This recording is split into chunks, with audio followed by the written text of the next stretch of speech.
Yanına yanına al meni yanına, bir öpüyün kedledeyin kal kucağına. Aklın yerinde demin sen kalmaya mı deli? Ben hele Allah'ını niye sabah edilli Konyalı?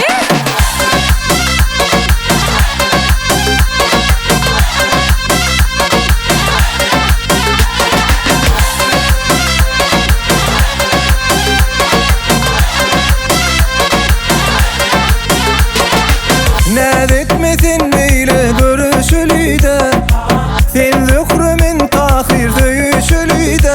Kırmızı yanıklın, süycü bal dodoklun, özünü çekeriysin demey bana saklan. Ay oğlan sana ne mallıydı ile göresin gelli. Unuttum gönlüme degenni, çağır barımağını. Başta gönlüme demeli delin, görüşüp deminli denim. Şoň üçin nikah kısınırsın, biri gerekli olsa men yanım. Yanına yanına al meni yanına, bir öpüyün kedledeyin kal kucağına.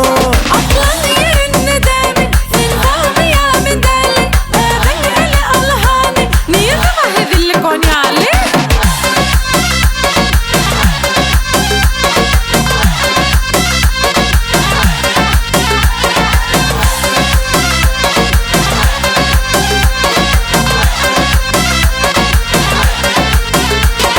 Kırmızı yanıklın, süycü bal dodoklun, özünü çekeriysin demey bana saklan.